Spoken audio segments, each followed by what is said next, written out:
How's everybody? Nice to see you. Thanks for coming today. I appreciate it very much, and I'm just delighted to be here. How many of you have never seen me before? This is your first time. Wow, everybody. I keep thinking I'm famous, but I guess, you know, that settles that. Anyway, nice to see you. I've got some interesting ideas to share with you. If you're ready, say I'm ready.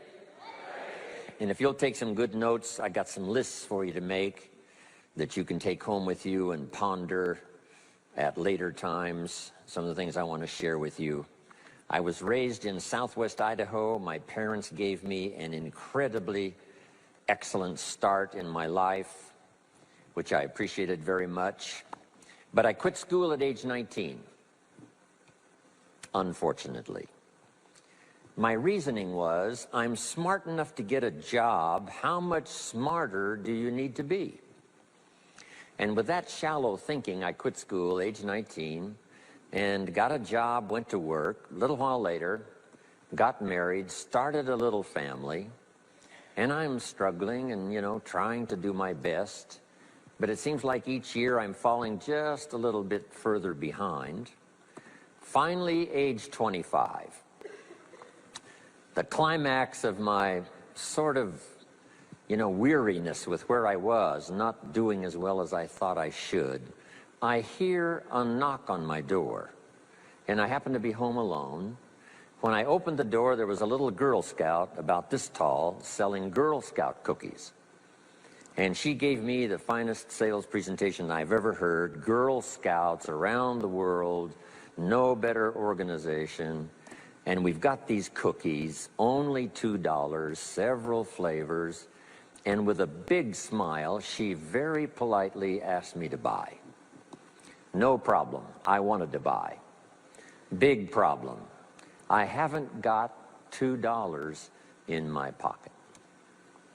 Now, I'm a grown man, I live in America, I've been to 1 year of college, I'm married, I've got a family, and I don't have $2 in my pocket. And I didn't want to tell her that. So I did what I thought was next best. I lied to her. I said, hey, look, I've already bought lots of Girl Scout cookies. I've still got plenty in the house that we haven't eaten yet. And she said, oh, that's wonderful. Thank you very much. And she leaves.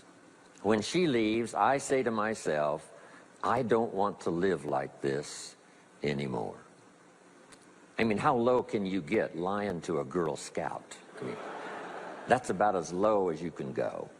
But I promised myself that day I was going to start my search of finding opportunity, finding somebody who could teach me and coach me on doing much better for myself and for my family and for my future.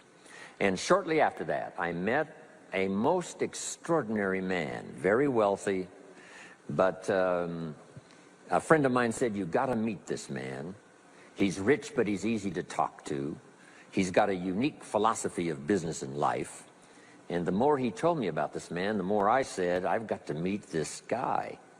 And shortly after that, I had a chance to meet him. Sure enough, when I met him, I was impressed. Obviously, he was rich, but he was friendly and easy to talk to. And I said to myself, if I could just get around someone like him, and if he would coach me, I would be willing to learn anything. I'd love to be like him.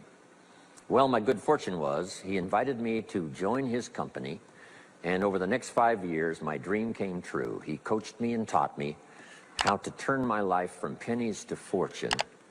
And he's not alive anymore, but I'd like to pay tribute to him one more time, Mr. Earl Schoaf, for the dramatic impact he had on my life, especially during that 5-year period. And so my whole life turned around. I made my fortune by the time I was 32, starting at age 25. And some of the ideas that I want to share with you today came from that 5-year experience. Then from there, I got into lecturing and giving seminars, and I've written a few books. And my career now spans about 41 years. But I'll never forget the impact this gentleman had on my life with a few simple concepts that totally changed my life, changed my future, and changed everything. Jim Rohn's view of the 21st century. Here's number one, unprecedented opportunity. we not only have begun a new century, century 21, it's a new millennium. A millennium is a 1,000-year period. We've had 6 so far. This is the beginning of the 7th millennium, and some scholars tell us that this could very well be an extraordinary time for the human race, this 7th millennium. And there's probably a lot of good reason that that is probably true. Unprecedented opportunity. We've now got the technology. We pick up a telephone now and talk to somebody on the other side of the world. Transportation now is so easy. I get on an airplane in Los Angeles, and 13 hours later, I'm in Tokyo. 5 meals, 3 movies, and you're there. I mean, you know, it's a simple deal. Anyway, we've got technology, we've got transportation, we've got all the rest, right? So this is going to be a time of unprecedented opportunity in every field you can imagine, every industry, every country. It's going to be the greatest period of opportunity time in the history of the human race, the 21st century, especially these opening years of the 21st century. So that's number one, unprecedented opportunity. Now here's the second note to take. Now also keen competition, because we now play the world game. And it's not just competition across the street and company to company and, you know, division to division and, you know, company to company. Now it's worldwide competition. A job now becomes available. Does it go to someone in Minnesota or someone in India? Worldwide competition. So now you've got to be ready to cash in on the opportunity, but you've also got to be ready for the competition. So I've got some interesting ideas on how to be prepared for both opportunity and competition in these opening years of the 21st century. Here's some of my best advice. Number one, you've got to have more than one skill. It's okay to have one skill, but I'm telling you, if you want economic safety for the future, especially this century, my personal opinion, you need more than one skill. We've seen people, right, the last 15, 20 years that only had one skill, worked for this company for a long time. The division the guy worked for got chopped, eliminated. Now he loses his job. Now he tells us he's in economic distress. Why would that be? Simple answer. He only had one skill. So for economic safety for the future, my personal advice, you gotta have more than one skill. In fact, it led me to my first fortune, and that was learning more than one skill. I started learning these extra skills in Idaho, where I grew up. I knew how to milk cows, but it didn't pay very well. Then someone gave me this incredible advice. If you want to lay the foundation for a future fortune, you've got to learn more than one skill. And I started that process age 25. Here's the first one, and I started part-time, a little sales job that I got. A product that I believed in, learned how to present it well enough for somebody to say yes, gave excellent service so that that would lead to multiple sales, and this little extra part-time job in sales absolutely started multiplying my income. From milking cows, now I've got this ability now to start getting customers, keep them serviced, and make some money in this extra skill. So now I've got 2 skills, milking cows and finding customers. Here's the next skill I learned, just to give you a quick list. Next was finding good people. If you've got a little enterprise going and you need some people, you have to just go look for them. And when I learned this skill, finding good people for my little enterprise, I couldn't believe how it drastically changed my income. My income now starts to multiply, not just increase. So now I've got what? 3 skills: milking cows, getting customers, finding good people. I'm on my way. Here's the next one that paid me big money, in case you're interested, and that's organizing. Organizing simply means getting people to work together. Big challenge, but if you learn the skill, getting people to work together, they pay extraordinary money. Here's the next one that really increased my income substantially, and that's promotion and recognition. Rewarding people for small steps of progress. I mastered this one. And here's the philosophy behind it. Be so busy giving other people recognition you really don't need it for yourself. I mastered this. Guess what it pays? Big money. Let me just give you one more, and it's in 3 parts. And that's communication. Learning to affect other people with your language. Of all the things not to be lazy about, it's language, because words can work miracles. And communication I found in 3 parts. Here's number 1, training, showing somebody how the job works. Showing somebody how the business works. We call that training. I got good at that. Paid big money. Here was the next one, teaching. Teaching people how life works. Teaching people how to set goals. Teaching how to become a leader, manager, entrepreneur. Stepping up to the higher opportunity and better challenge. This one paid me extraordinary money. But this one paid the best. Learning to inspire. Helping people to see themselves better than they are. So I've got how many skills, right? A big long list. So, safety, economic safety for the future, especially the opening years of the 21st century. Learn more than one skill. Here's number 2. It would be good to learn more than one language. Some of my business colleagues who speak 3 or 4 languages earn $3-4 million a year. One of my friends, Leon Weisbein from Russia, I remember when he was making $3 million a year, he spoke 3 languages. Here's what he said, I think I'll learn another language, make another $1 million.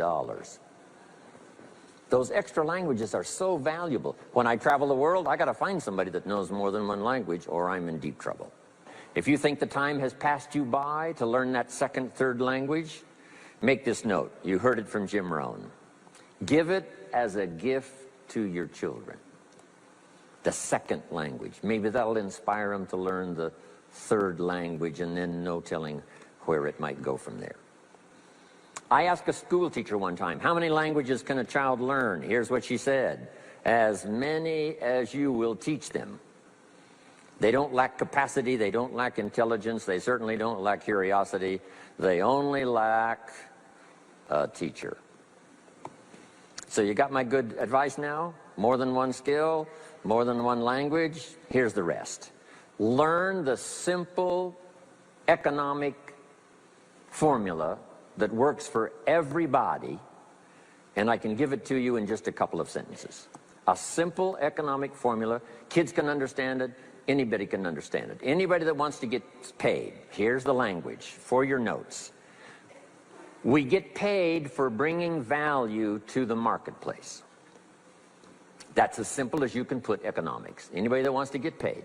You get paid for bringing value to the marketplace. The marketplace is the people. Now, the value we bring is one part of it, a product or a service, but here's the other part, the value you become. So just off to the side, put the value is 2 parts. The value you bring, like a product. If you manufactured it, you might keep improving the product. If someone else manufactured it and you're out selling it, they probably keep improving the product. But this is the one you have to work on yourself. The value you become, like an entrepreneur, a leader, a teacher, supervisor, manager. What you become also pays much more than what you bring. Once I understood that, then here's what my mentor said. Go to work on yourself harder than you work on your job. If you work hard on your job, you can make a living. Then he said, if you work hard on yourself, you could make a fortune. So I worked hard on my job and made a living, but I learned, starting with those extra hours per week, learning these extra skills, I started working on myself. And here's a philosophical phrase everybody should take home. Here it is. Success is something you attract by becoming an attractive person. Success is not something you pursue. It's what you attract by becoming attractive. By becoming attractive to the marketplace. What would do that? Multiple skills, multiple languages, and then some of the things I'm going to talk about the rest of the seminar. So, now what else would help you to be attractive to the marketplace besides more than one skill and more than one languages? I've divided it into five simple, basic fundamentals of ideas to ponder and think about that will increase your value to the marketplace.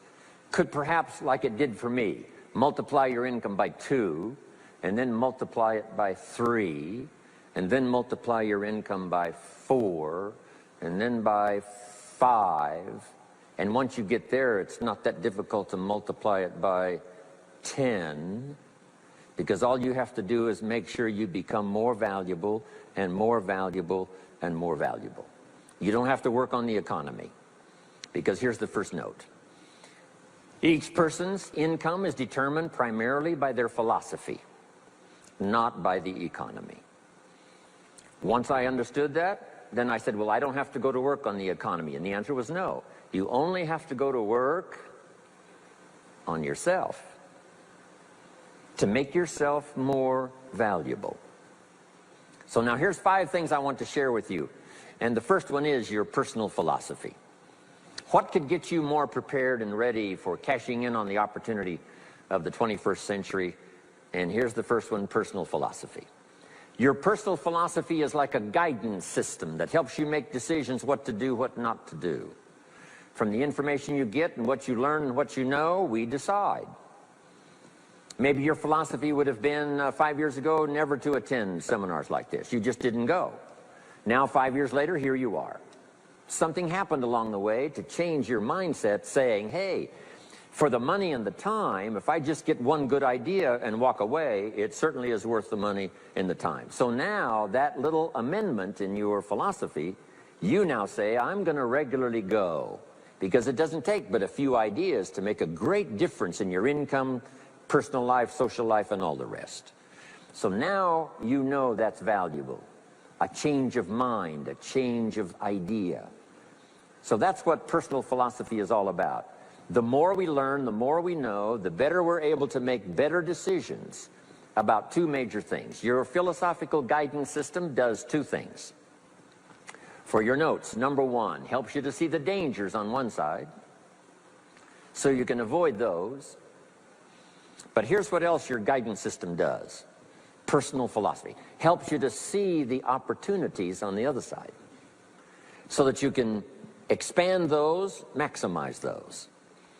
And here's what that's called. The game of life is to minimize the dangers and maximize the opportunities. And the more we know and the more we learn, the more experience we gather in sessions like this, from the sermon on Sunday morning to the books we read and all the rest, helps us to keep continually adjusting our philosophical guidance system so that we minimize more dangers, maximize more opportunities. That's really the game of life. I couldn't put it much more simply. So number 1, we're affected by what we know. Now, how do we know more things and learn more things that'll help us readjust our thinking so we can avoid the dangers, maximize the opportunities? Here's number 1, learn from personal experience. One way to learn to do something right is what? First do it wrong, right? Mess up, and then you say, wow, that was costly. I'm never going to do that again. So one way to learn to do it right, first do it wrong. Sometimes a negative experience turns out finally to be positive. They say if you survive your first heart attack, you may now live to be a very old person. Why is that? Well, that first heart attack, if you survived it, is called a wake-up call. And maybe the doctor said, 1 more of these and you're history. And you said, wow. And you make it for the health food store. And you start reading every book you can find on good nutrition, how to avoid another one of these heart attacks, and you start jogging and start walking and doing all of the stuff, and this total change of lifestyle could now save your life and cause you to live to be a very old person. Here's what my mentor said, that's some of the best advice I ever got. He said, Mr. Rohn, if you will change, everything will change for you. If you'll start making personal changes, your income will change, your health will change, your future will change, everything will change, if you're willing to start making the changes. So sometimes a negative experience now causes us to really make a sudden shift in our philosophical guidance system that says, hey, I'm never going to let this happen to me again. Fantastic. Now here's the next way to learn, and that is to learn from other people's experiences, whether they are negative or positive. It's too bad failures don't give seminars like this. Wouldn't that be good information? Now, we don't want to pay them, so they don't lecture, but their information would be valuable. If you know a guy that's messed up his life for 40 years, you have to say, John, would you spend a day with me? And I will bring my notebook and take good notes. A good-looking guy like you, beautiful family, every reason to do well, threw it all away. Teach me how for the last 40 years you messed it all up. And he tells you, and you take good notes. Learning from the negative side of someone's experience. If somebody tells me these eggs are rotten, I'm not going to make an omelet and try it, right? I'm just going to take their advice and their know-how. So, learn number one from your own experiences, learn number two from other people's experiences. And my mentor taught me to always keep a journal. Here's what he said, don't trust your memory. If you want to live a dynamic life, multiplying your income, multiplying your future, be a good student. If a good idea comes your way, write it down, then ponder it, then perhaps go do it. Okay. Now, your philosophy comes from what you learn, comes from what you know, comes from other people's experiences. 3 ways now to learn from other people. Here's number one, learn from what you see. One of the great watchwords of these early years of the 21st century, pay attention. If you just watch, you can pick up clues. Success leaves clues. And if you'll be a better observer of the winners and the losers, those that are doing well and those that are falling behind, and just take mental notes and good notes and say, I'm going to adjust what I'm doing based on what I see. Here's number two. We learn so much from other people based on what we hear. Here's good advice on that. Be a selective listener. Listen to voices of value that have experience, ideas, reputation, something valuable to share. Now here's number three. Read all the books. Now there's millions of books, so you can't read all the books. But make this note. Read all the books you need to read to make you as wealthy as you want to be, as healthy as you want to be, as prosperous, as productive, as unique a human being as you want to be. Read all of those books. Don't leave those books go unread. My mentor got me started on my library when I was 25. I got one of the best. If you saw my library, you would be impressed. I haven't read everything in it, but I feel smarter just walking in it, right? My library.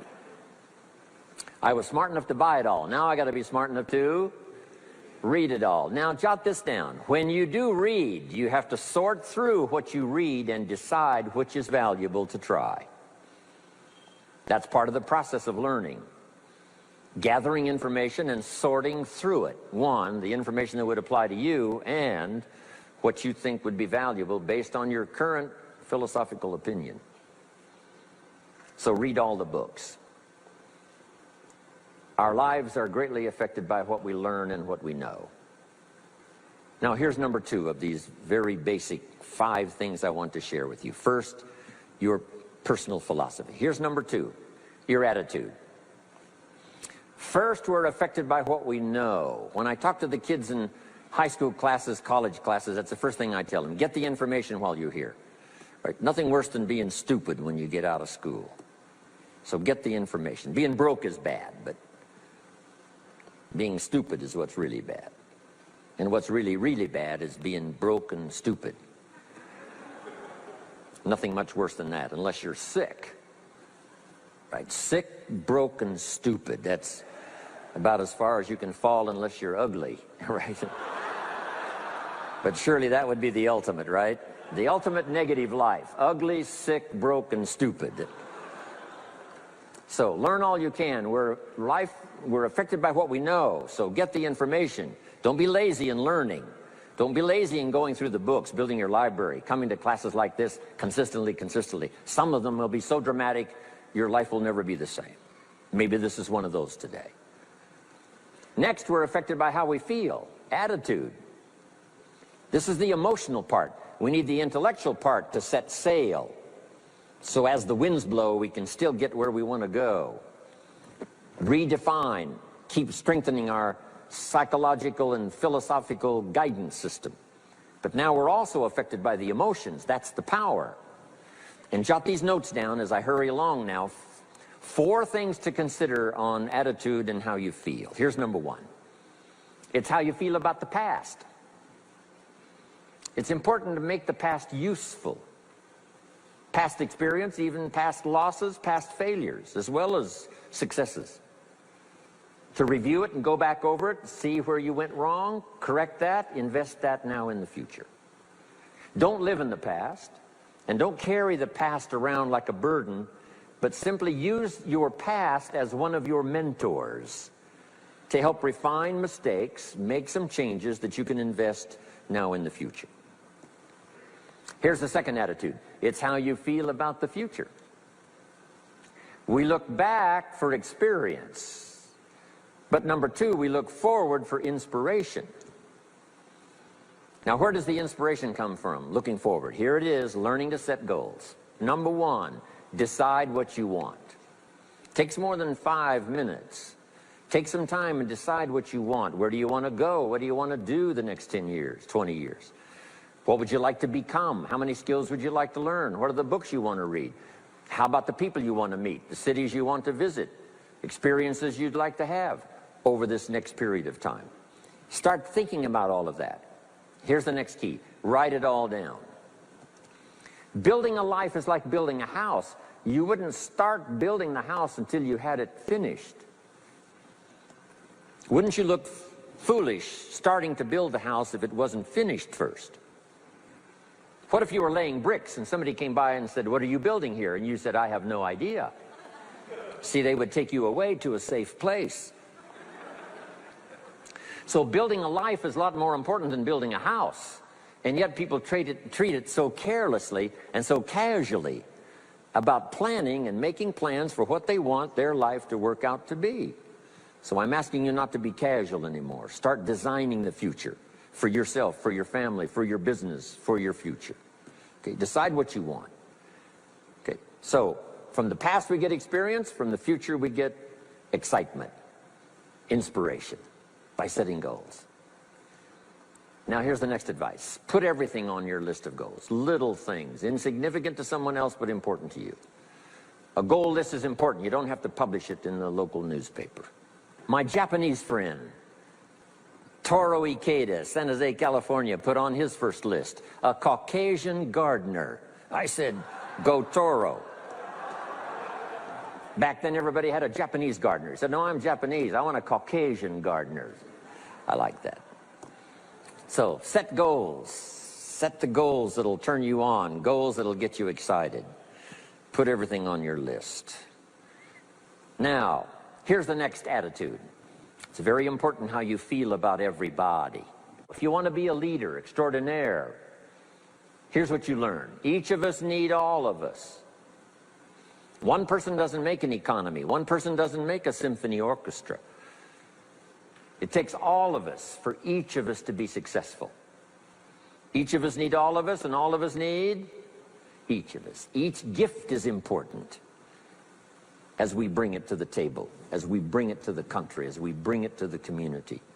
Learn to appreciate that. Each of us need all of us. Now here's the last one on attitude. It's how you feel about yourself. Nothing more powerful than self-confidence to start multiplying your income by 2, by 3, by 5, by 10. And where does that come from? Make the note. It comes from self-esteem. Doing the things you know you should do, and at the end of the day, your self-esteem is soaring and high. You've met the people you said you'd meet. You made the calls you said you would make. You did the things that you required of yourself to do. And at the end of the day, you feel great about yourself. That is one of the greatest motivating factors for the future. Self-esteem. Feeling good about yourself. Now let me give you the miracle piece of this formula. If you're ready, say, I'm ready. Here it is. Number 3 is activity. We're affected by what we do. Now we've gotten to the formula of how to turn ideas into reality, how to turn imagination into substance. It's called number 3, activity. So add these notes to it now. Activity is the work. Activity is the labor. You might add labor pains. I'm short on personal experience here, but the mothers in the room would tell us that we know what that's all about. Labor pains. Why would an upcoming potential mother be willing to put herself through maybe a rather painful experience? She said, that's an easy answer. And it's for your notes. It produces new life. Why wouldn't she put herself to the labor? Now comes the miracle of new life. And whether it's new career life, or new business life, or new friendship life, or new married life, or new life of any kind, it has to come from the work. It comes from the labor.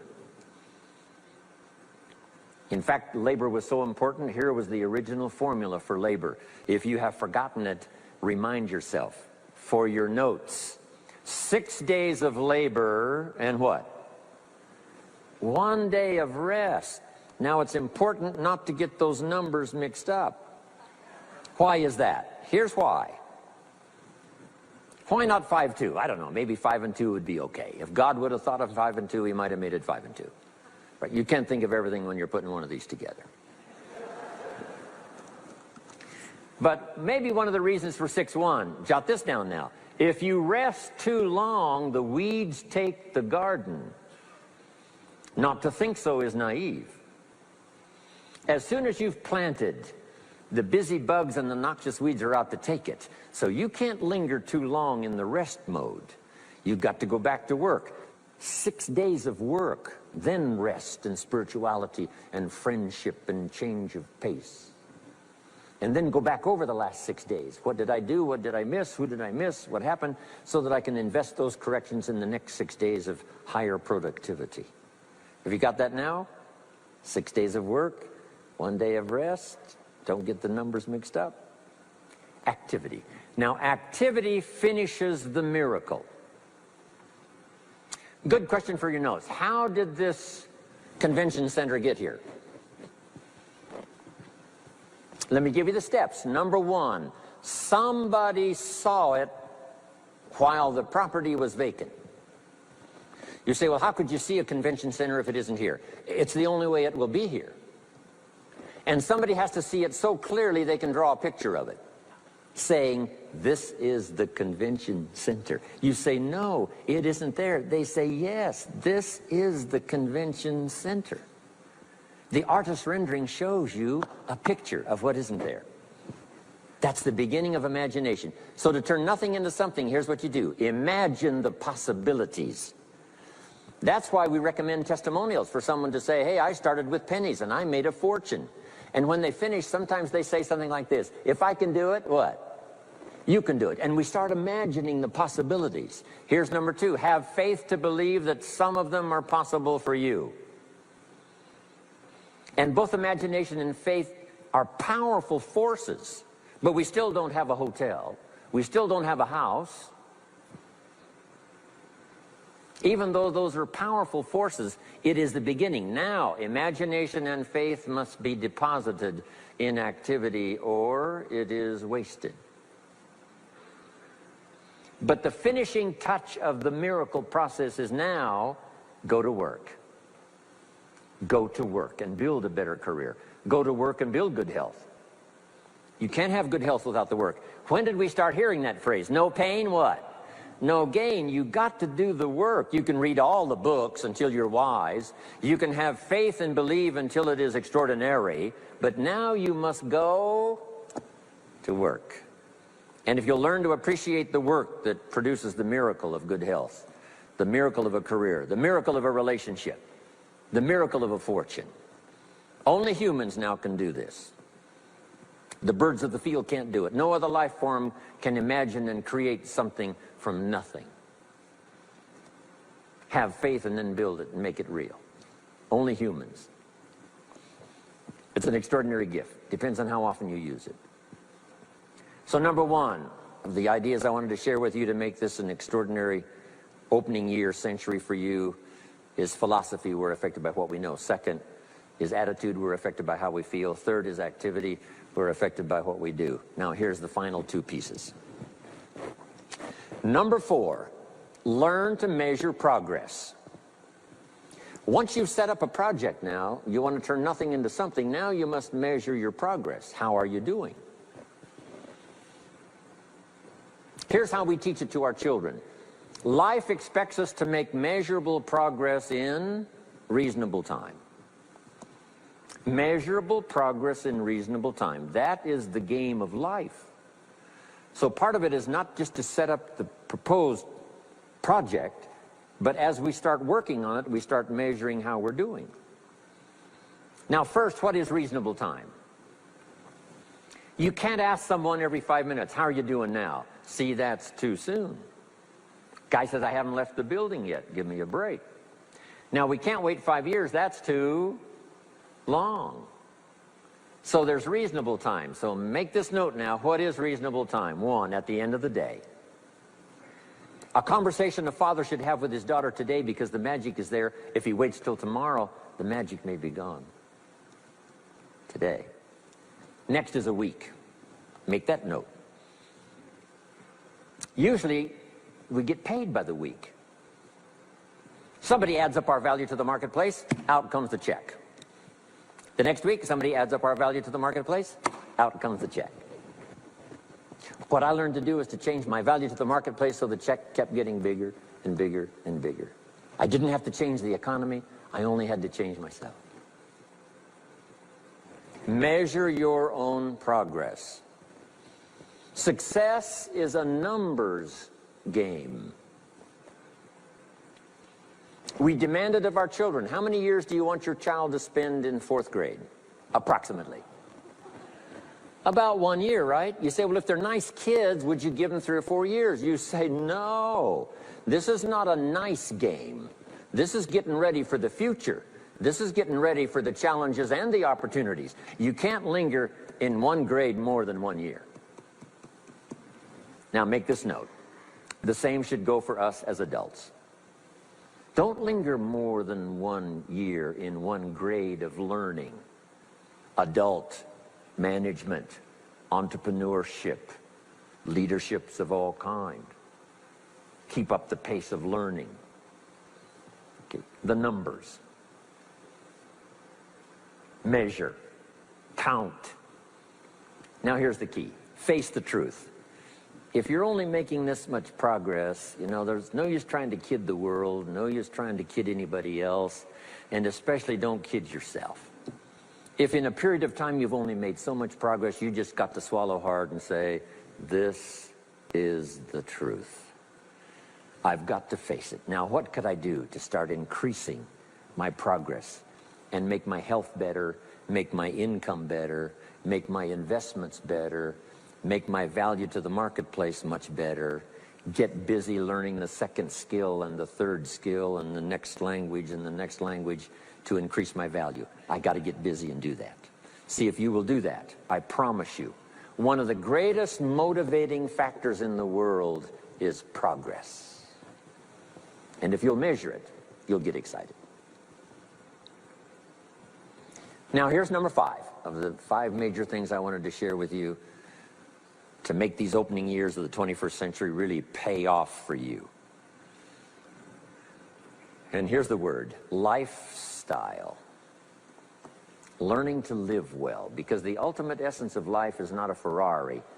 The ultimate essence is not a home. The ultimate essence is not a bank account. It's not $1 million.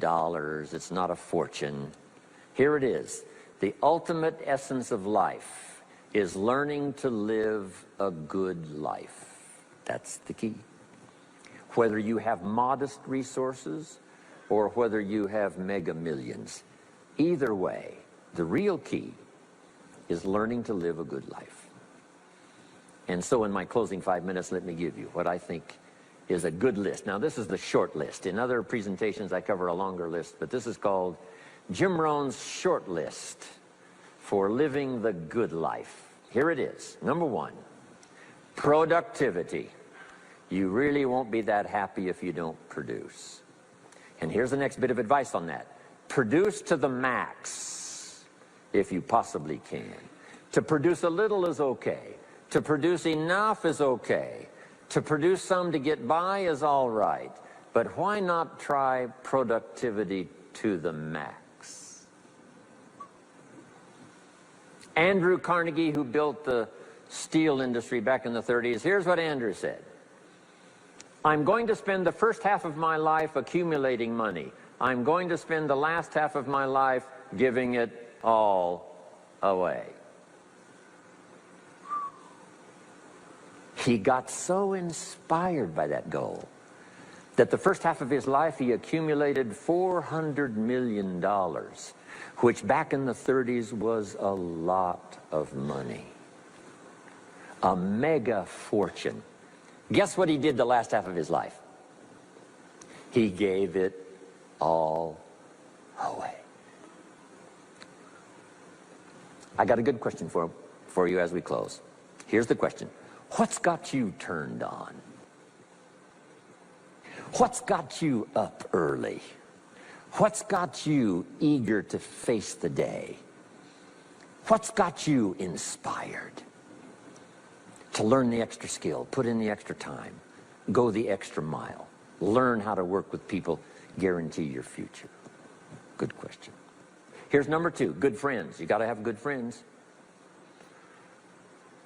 The best support system in the world is good friends. Collect and nourish those as priceless. Good friends are those wonderful people who know all about you and still like you. Those are good friends. Here's number 3, your heritage. What's made America so unique among all the nations of the world and the greatest experiment in the history of the world? And that is the depository of gifts that have come to America over the last 300 or 400 years. The heritage from all walks of life, all over the world. Now, the key to keeping America vital and powerful and unique for generations to come is to keep alive these heritages.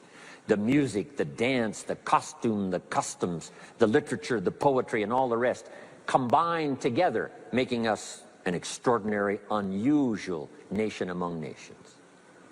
Keep your heritage alive. Here's number 4, your spirituality.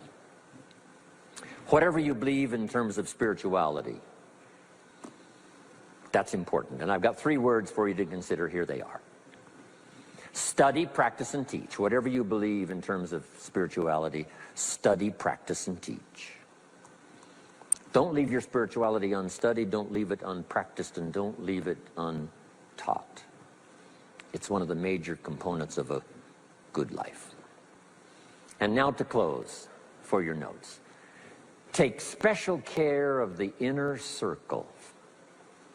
Family, close friends. Nourish them, they will nourish you. Inspire them, they will inspire you. And take care of the details, the little things that makes it special for family and friends. When my father was still alive after my mother died, my father lived about another 7, 8 years. When I used to travel, I would try to call him while he was having breakfast with the farmers, southwest Idaho. Make a special day. If I'm in Israel, I got to get up in the middle of the night, but I call in the middle of the night, Papa, I'm in Israel. And they would bring him the phone in this little cafe called the Decoy Inn. And Papa would say, Israel, son, how are things in Israel? And he'd talk real loud so everybody could hear, right? Say, Papa, they gave me a reception last night on the rooftop overlooking the Mediterranean. He'd say, overlooking the Mediterranean. Now he's got a story to tell for the rest of the day. My son called me this morning while I was having breakfast with the farmers. I know he had to get up in the middle of the night. Special days. One more scene. I thought about my father walking down the lane on the farm to the mailbox, opening it up. And this is for your notes. Make sure the mailbox is not empty. My father lived to be 93.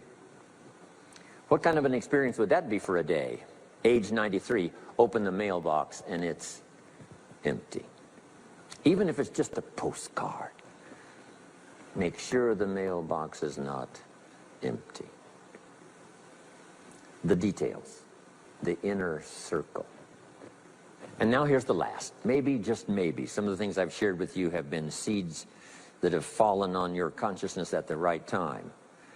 And then if it turns into something valuable for you in the future, that will be well worth my coming, being away from my grandchildren and my children for a little while, to come and deposit the best of my experience with all of you today. Thank you very much. God bless. إن أعجبك الفيديو لا تنسى الإعجاب والاشتراك في القناة.